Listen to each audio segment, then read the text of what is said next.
So one of the things that we wanted to talk about tonight with you is this idea of 21st centuryizing your curriculum, or really starting to think about all the concepts and that you've been discussing from a 30,000 foot view, that like the shifts and the trends that Will talked to us about last week, and the really provocative kinds of discussions you've been having in the PLP Community Hub, and starting to think about, okay, so how do we take these trends and these shifts and what we're coming to see about what it means to be a connected learner and what it means to be a connected educator, and how do we tie all that together and use it to inform what we're doing in our classrooms and our schools? And so one of the best ways that I've found to do that is to familiarize yourself with a new model that's being called the TPAC model. And the TPAC model really stands for Knowledge of Technology, Pedagogy, and Content. TPAC is about the relationship of those aspects, and then how that fits into curriculum and instructional practices, what happens in the classroom. So it dates back to some work that Lee Shulman out of Carnegie was doing, where he was looking at this idea of pedagogy and content and the relationship that was there and what he was seeing. And it was inspired actually from this question that was asked back in the early as 1859, of trying to decide, when you're designing curriculum, when you're thinking about what you're going to teach in the classroom, what knowledge is of most worth? How do you decide what to narrow the curriculum down to? And then how do you decide what is really valuable? Two researchers, Mishra and Kohler, in 2006, developed this model TPAC as a way to try to be able to make sense of technology integration.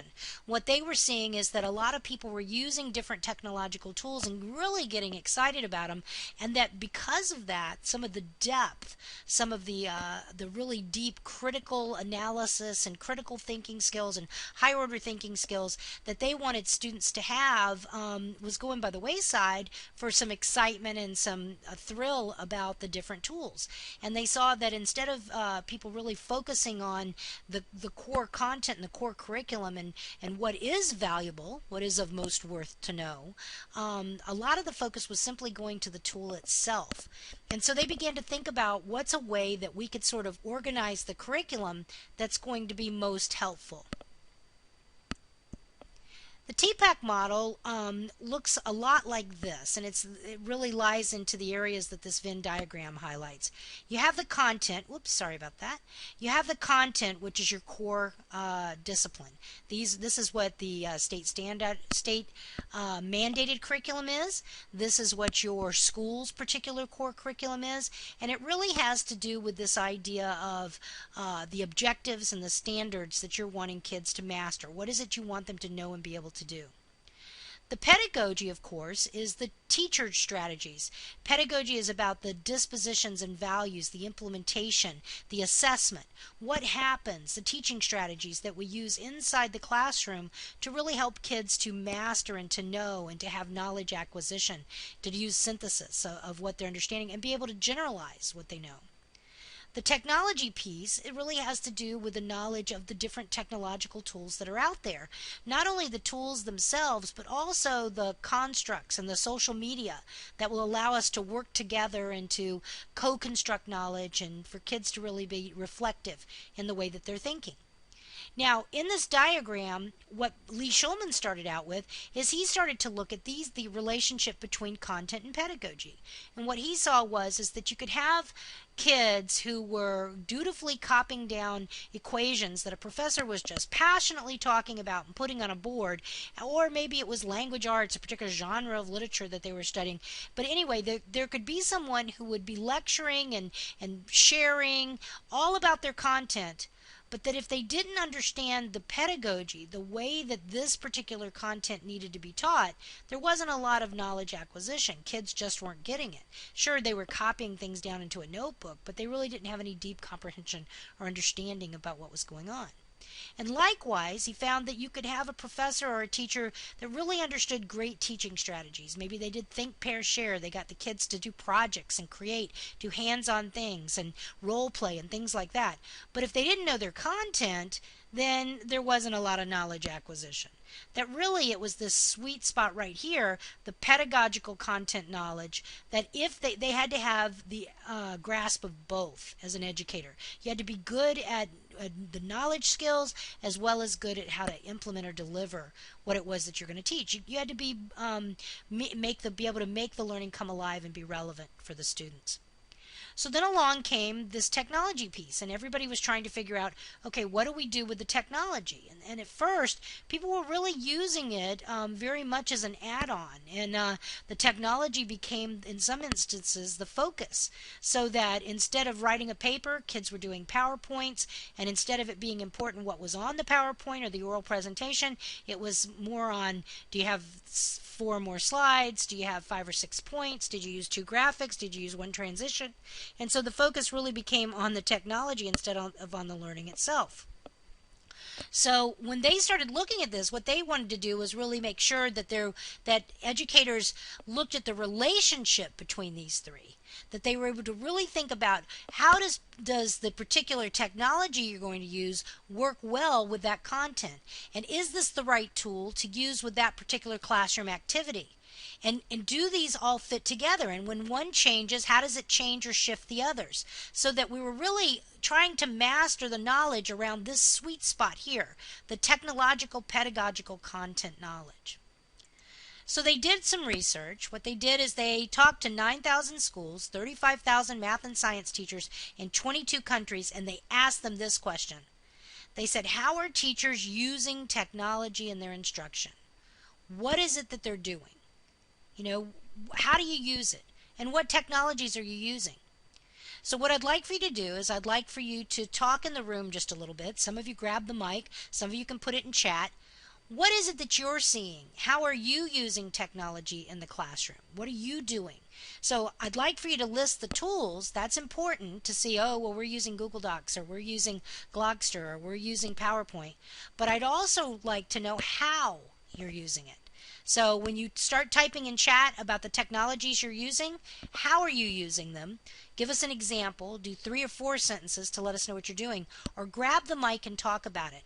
And so what I'm going to do is I'm going to pause. If the community leader will set the timer and give you about 5 minutes to really think about this, to talk about, to put your information in about how you're really looking at this in terms of how you're using technology in your classrooms.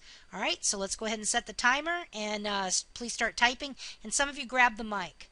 And community leaders, you can call on people who have very interesting ideas in the chat and get them to expound on that a little bit.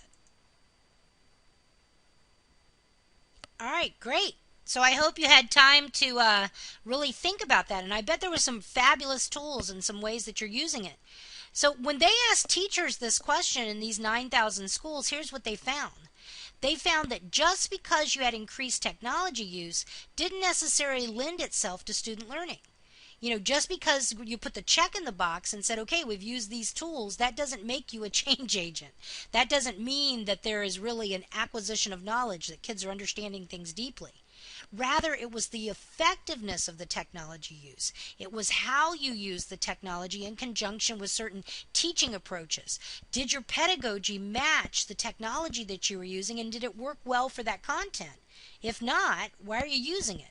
See, it's how you integrate that matters. It's not just the technology alone. The point isn't that you're using technology, it's are you using it well?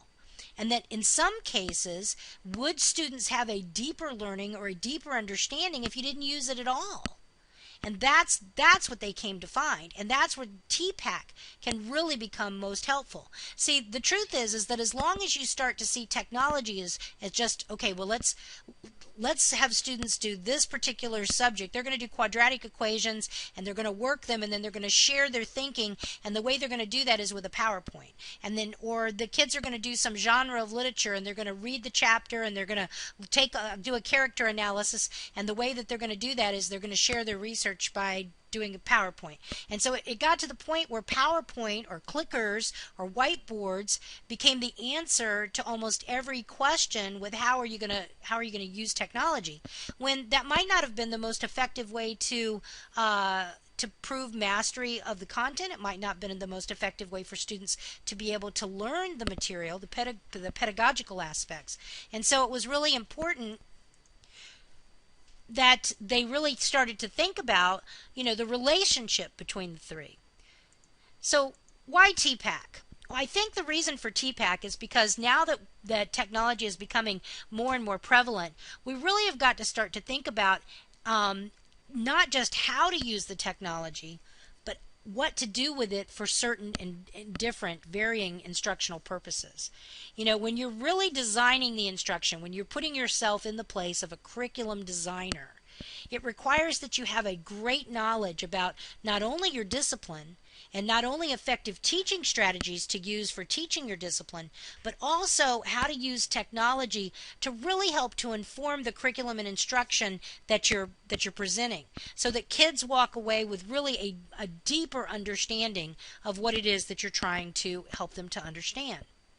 Now there's 7 pieces to the TPAC pie. If you remember our Venn diagram there, there's the 3 main ones: the content, the technology, and the pedagogy. So content being your discipline, subject matter to be learned; technology being Web 2.0 tools, spreadsheets, databases, things like that; and then pedagogy, the purposes, values, and methods used to teach and evaluate learning. So what you value, your dispositions, the reason that you're teaching it in the way that you are, the methods that you use to teach, and then how you evaluate the learning, the assessment piece.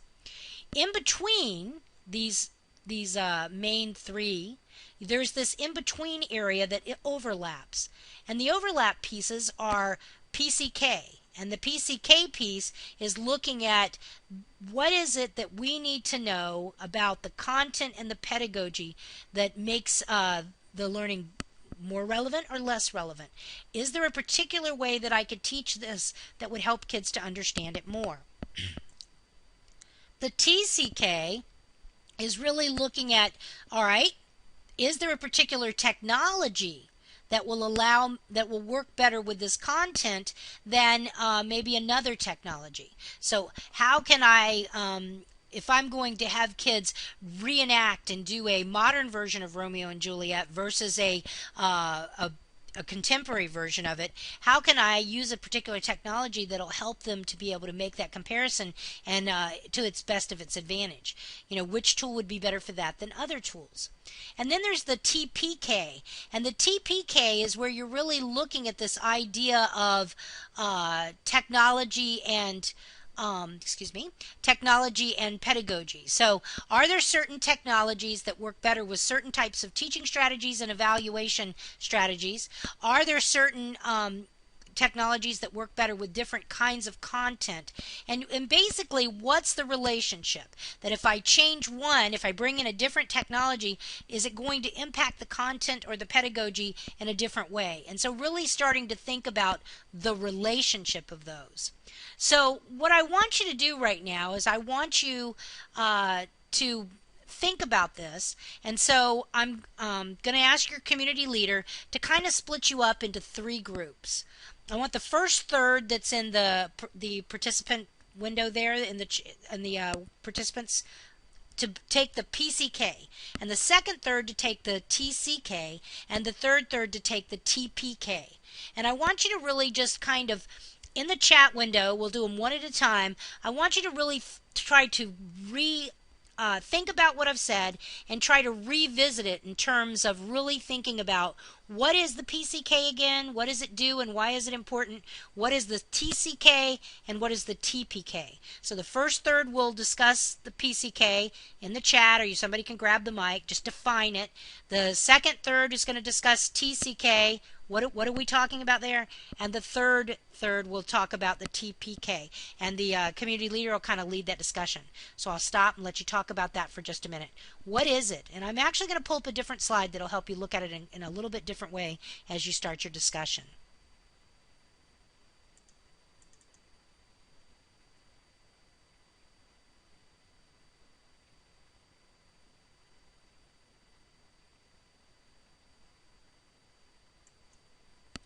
So I know for some this is kind of new content, and it might, might seem a little awkward. It's really even tough. It's kind of deep learning to talk about it.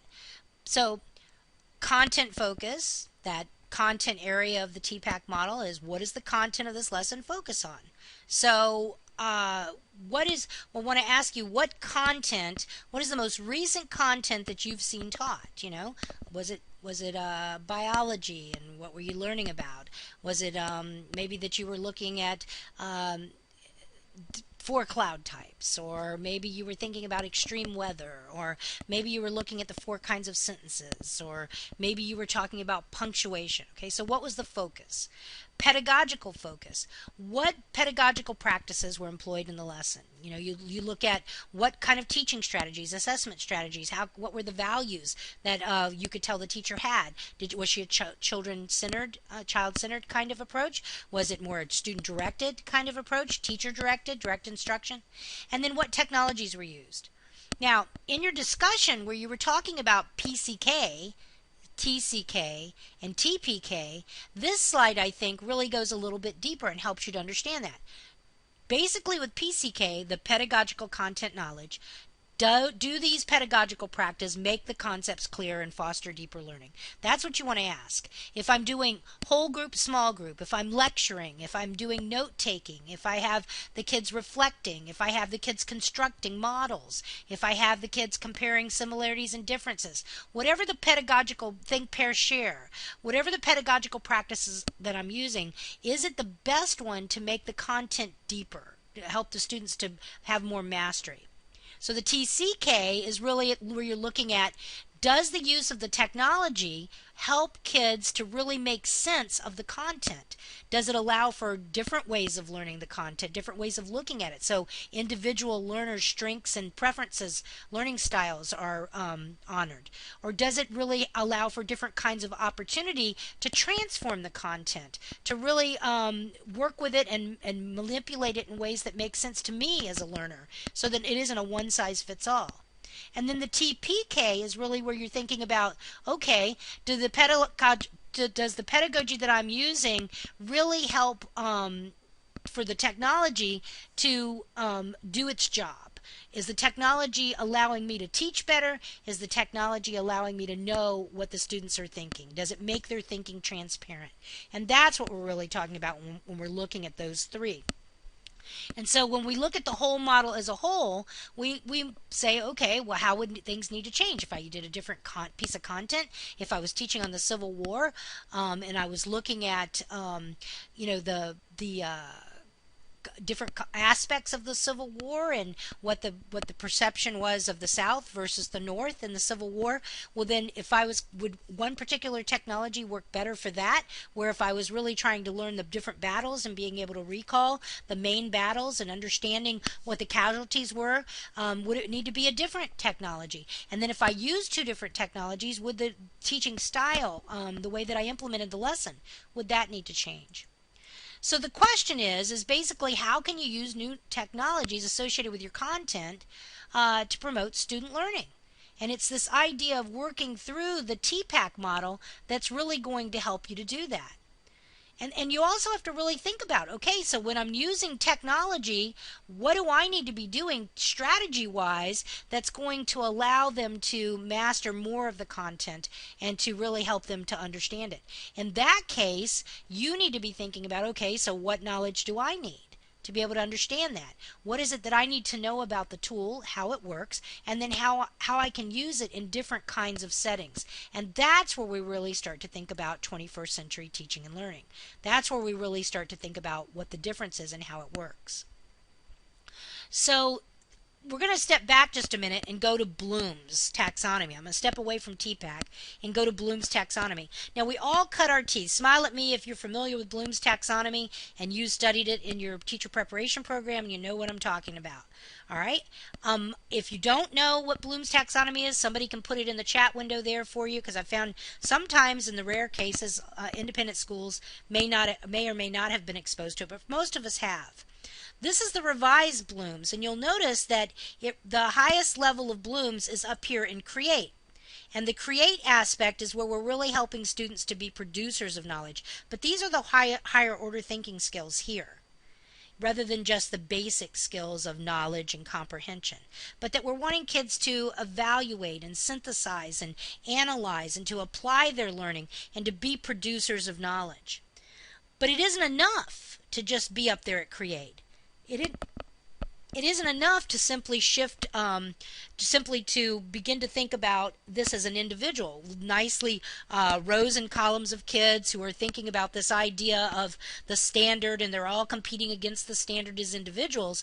Rather, we've really got to start to think about, okay, how can we take the learning that we're doing, and how can we turn it into a connected experience that's going to allow these students to be able to learn not only from you, not only from the content itself, but to use the technology in such a way that they become connected. I love this quote by Stephen Downes where he talks about that the computer connects the student to the rest of the world. Learning occurs through connections with others. Learning is based on conversation and interaction. And this, of course, is an immersive world where those are avatars of kids and there's chat going on and conversations. And I think that's so true today. So often we turn learning into a transactional kind of experience where I, as the teacher, am the knowledge giver, and I try to pry your head open, pour the facts in, close your head, and let you regurgitate them back to me. I tell you what I want you to learn, how I want you to learn it, how I want you to prove mastery of what you've learned. And there's really no individualization, there's no personalization, there's no socialization of the knowledge, even though we know, and research shows us, and if we just in our gut, if we talked about it, we know that this is the way that kids learn. So we've got to move from just using this Bloom's taxonomy to really thinking about a connected learner scale, of thinking about how can we take what they've created and share it out? How can we publish it and help people participate in the process?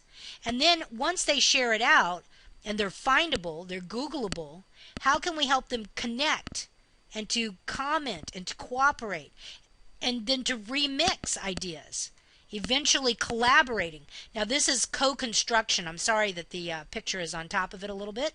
I'll move it over. But to have co-construction of knowledge and meaning, and then end up with a collective action piece where we have maybe it ends up in something that has to do with activism or service learning, a social justice kind of issue. And this is where we want to move kids, where we really want to start to think about this. I had the opportunity to serve on a panel at the Authors Speak conference, and I sat next to Rick DeFore, who really is the father of the modern personal learning communities, professional learning communities movement. And one of the things when he was sharing a 21st centuryized example, he was serving on a 21st century panel along myself, Will, and some other people that were on the panel. He said, well, the best case to him would be if you had a teacher who watched a video and they saw exemplary practice, a master teacher teaching, and then after they watched it, they were able to download that lesson plan and try it for themselves since they'd seen a concrete model.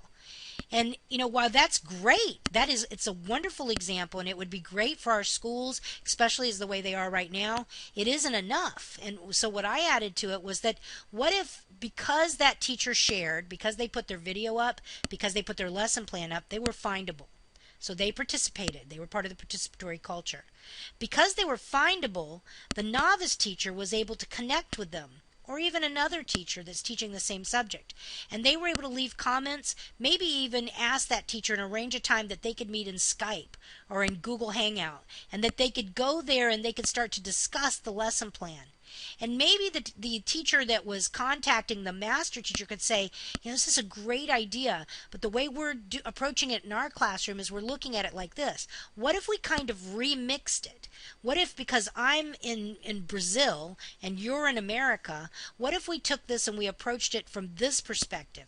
And so now they're collaborating and they're going to put their two classes together and they're actually going to teach the same lesson, but they're going to do it from a 21st century perspective, and they're building and co-constructing on the ideas of each other. And out of what they create, a new awareness happens, and there's actually an opportunity for some social justice piece.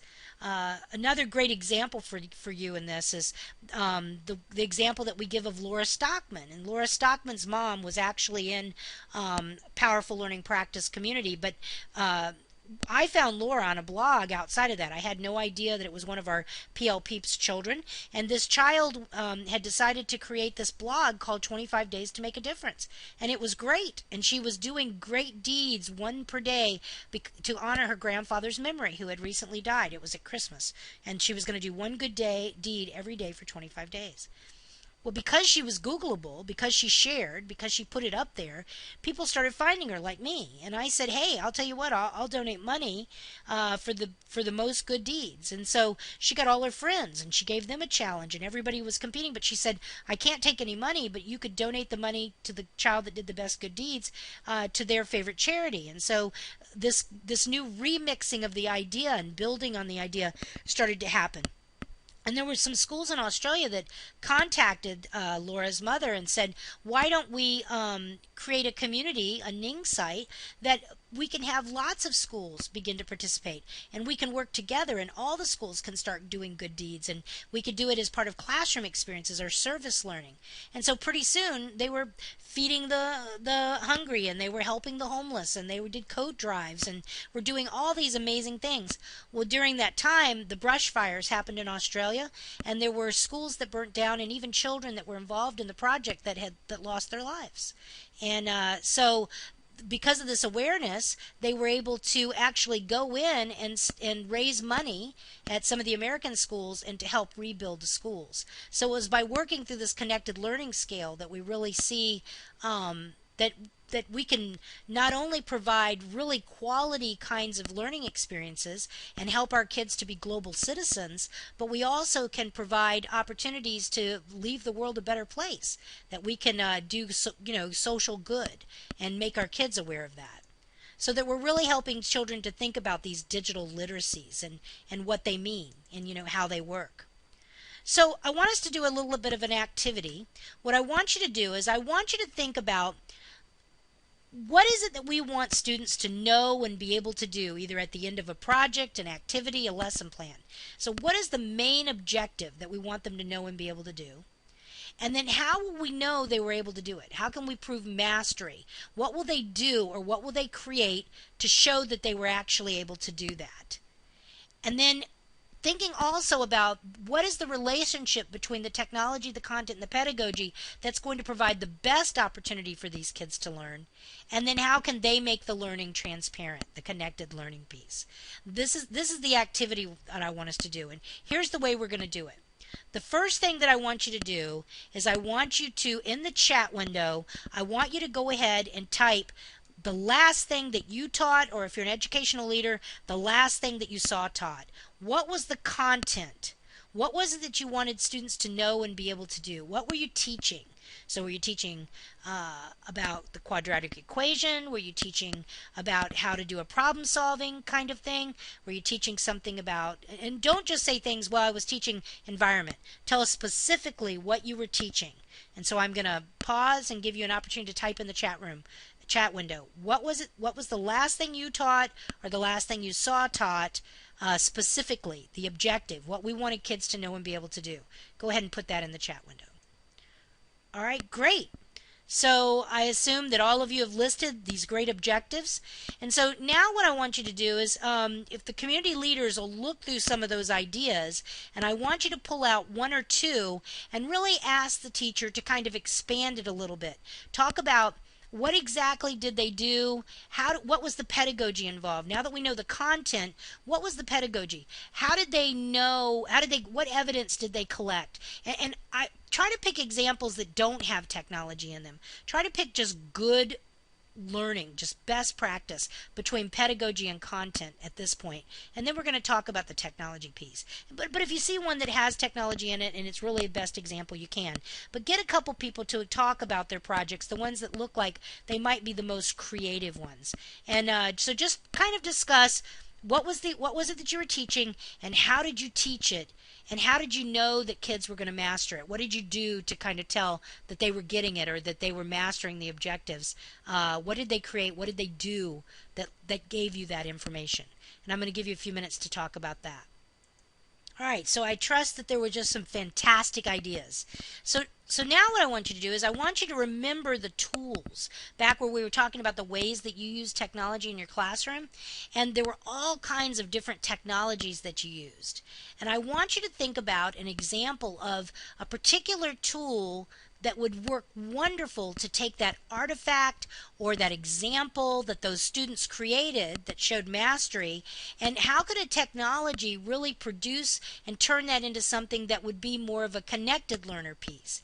How could you add technology in such a way that it would allow us to really start to have kids share out what they know, or maybe it would allow it where you could connect and collaborate, or even end in this collective action piece. So how could we use technology to build on one of the ideas that were just shared and really turn that into something that would be a great example of connected learning, that would be a great example of the way that you're using the TPAC?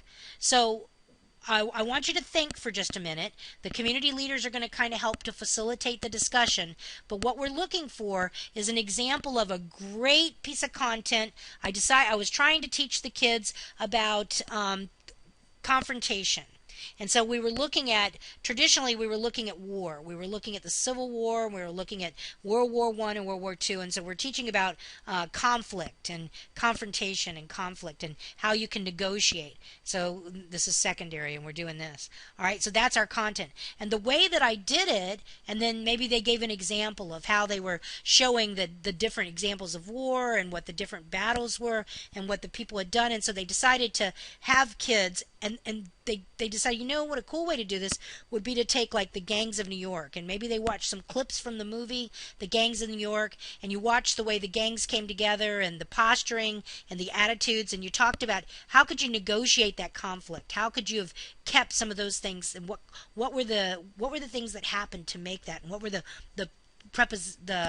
perceptions that the people had, and all we did it through discussion. We had kids work together and talk about it. Maybe we did a reenactment, maybe we did a likenesses, a comparison. So maybe that's what you did. All right, so we've got this amazing activity and the kids were on fire and everybody was excited to be learning. How could we take technology and what technology could we take to put it into that setting that really could deepen the understanding and produce this connected learning experience?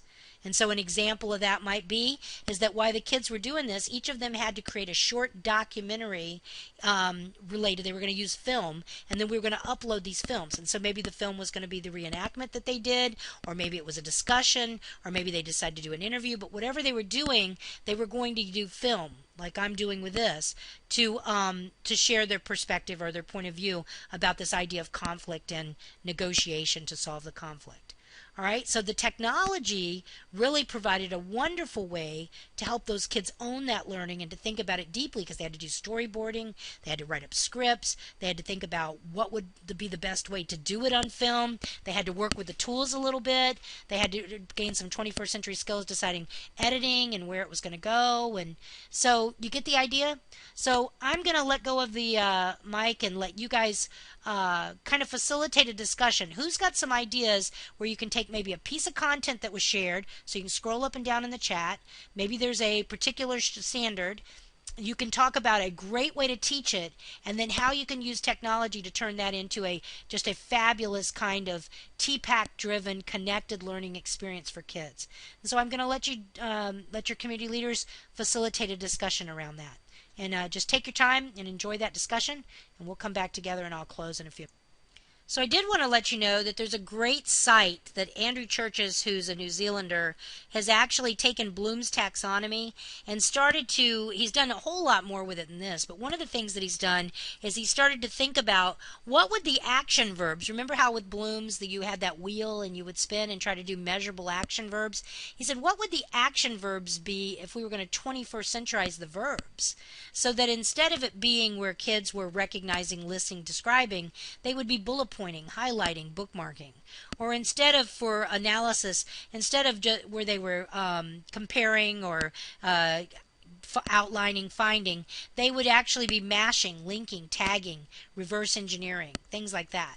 And so we'll be sharing this site and some of the links and some of the other things around Andrew's work with you inside the PLP Community Hub. So make sure that you check it out there.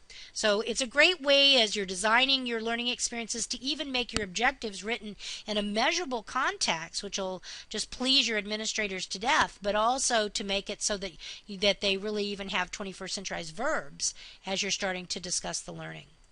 So this is a 21st century checklist, and I really love it. We're going to close with this. David Perkins, who is the author of a book called Making Learning Whole. He actually has done a lot of amazing things with the Project Zero work, and he's from one of the Harvard education scholars. In this book, which is a great book if you're interested in really teaching kids from a holistic perspective and really thinking about not so much the technology, but the really best that 21st century teaching and learning has to offer, I'd recommend strongly the book.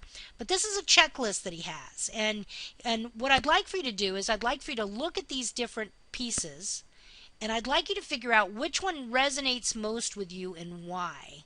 And I'd love for you to have a discussion around it. Which one of these resonates most with you and why?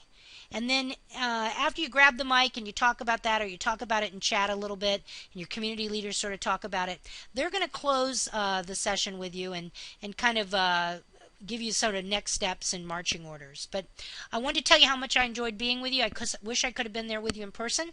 If you didn't like this session because it was video driven like this, just come to the next one, because I'll be there in person for the second Illuminate session that we'll be having for your community.